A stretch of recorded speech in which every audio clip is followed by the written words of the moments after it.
Hey everyone, welcome to Movie Marathons HQ, where we do movie marathons connected to new releases and where we enjoy and review some of our favorite movies.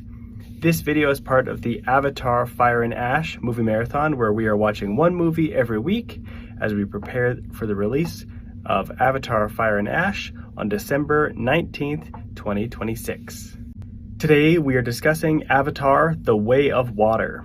Released in 2022 and directed by Canadian James Cameron, this is the sequel to the highest grossing movie of all time when not adjusted for inflation. There was a lot of speculation about how this movie was going to do financially and also critically and by audiences, especially following up such a massive moneymaker like Avatar. Financially, The Way of Water did very well, and it is today the third highest grossing movie of all time when not adjusted for inflation. Overall, I like this movie. I like it a little bit more than Avatar, but they're both in the same ballpark.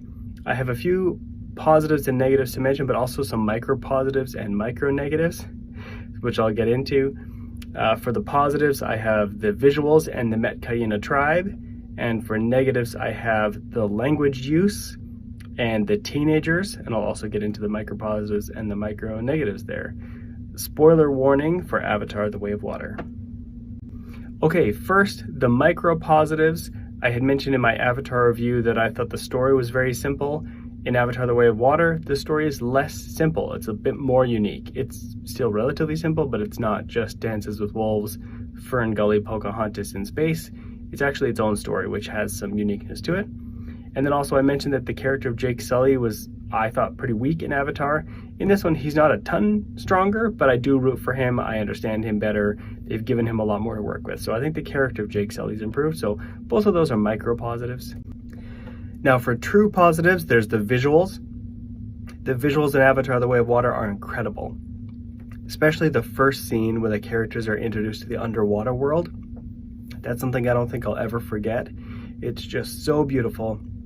So breathtaking and very impressively done. The 3D in this movie is good, better than a lot of the other blockbuster 3D offerings.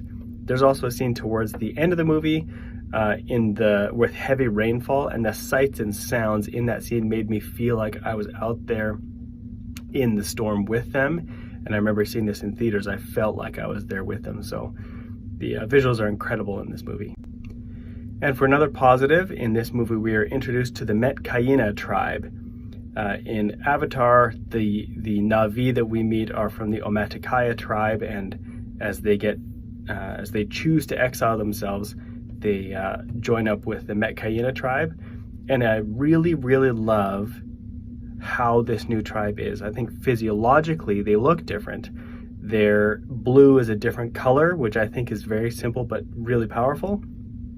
They seem to have larger eyes and different colored irises than the Omaticaya Na'vi. They have wider tails, which would make sense because they're swimming, and so they have tails that have adapted to help them swim better. And they also have a fin-like appendage on their forearms, which again would help them in swimming. And I just think it's so simple to make those physiological changes, but I think that's really great. They also have an underwater spirit tree, which is like a coral thing, which makes sense. That's where it would be in that environment. And so I just really like the whole Metkayina tribe and just how they're different from the Na'vi that we had seen previously. So that's another positive. For some micro negatives, it's a little bit weird that in this movie, for no reason, there's just a new natural resource that the humans are mining. So instead of unobtainium, it's the Tulkun brain fluid. So just for some reason, it's just a new resource. I think you could stick with the same resource. I don't know if it needs to be a new one, and it just kind of seems like it's there for no reason, but that's what it is. There's a scene where Quaritch, who comes back in a new body with his same old memories, sort of. There's a scene where this career hardcore soldier abandons his mission for compassion. It's compassion towards his biological son, so I get that angle. I just don't think Quaritch would ever do it. I don't think he cares. So that seemed really out of character. Another micro negative is that the score is good, but the musical motif that I liked so much, composed by James Horner in the first movie, I didn't hear it all in this movie. So it's kind of a bummer that that's taken out. And then the runtime is too long. This movie is far too long. Cut it shorter. And I'm sure Fire and Ash is going to be long, which is too bad. These movies don't need to be that long. And then in this one, I'm also not sure who the main character is. Let me know if you know who it is, because I don't know who it is, and I feel like it bounced around a lot. So it just felt a little bit muddled for me. So those are just some micro negatives. Now for a true negative, the language use. In the first Avatar, I praised the creation of the Na'vi language by linguist Dr. Paul Frommer. And in that movie, it made sense that the Na'vi people spoke their language, but they spoke English around Jake because he didn't speak their language, and they had learned over time some English, so it made sense why they were speaking mostly English in that movie. In this one, it's been 16 years, and Jake is now fluent in Na'vi, yet the characters still choose to speak English around him. I don't get it. It makes even less sense when they meet the Metkayina people, who have presumably had less contact with humans and less reason to learn English, yet even with no humans around, they choose to speak English all the time.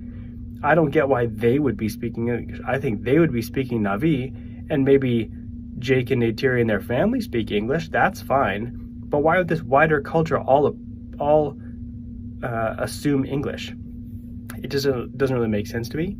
There's also a point in the movie where some of the Na'vi have some kind of an understanding with the Tulkun creatures, and I get interspecies communication. I understand that that is a thing. The way they present it here was very complex and very full language examples conveyed to the audience by subtitles. And I keep trying to wrap my head around how this could be possible. And I do understand a human parallel where humans can communicate with chimpanzees and chimpanzees to humans using sign language. And I can accept that. Maybe it's because there's such a physiological difference between the Na'vi and these whale creatures that I don't understand how they could have the apparatus to communicate. And so it just stands out to me and annoys me. So that would be a negative for me. And then finally, another negative is the presence of so many teenagers. I understand why Jake and Neytiri have teenage children, and that makes sense with the timeline. And it's fine that they expanded the family. It's just that these teenagers are very annoying. From what they do to what they say, I was annoyed by them every time I've seen this movie. And there's like 7 or 8 of them, so it's just a very teenager-heavy movie. And again, I don't know who the main character is because it floats between many of them. Also, the use of the phrase bro in the context of this movie doesn't make sense to me. They have the concept of brothers. They have 2 sons who are brothers, and the sisters have their 2 brothers. That makes sense.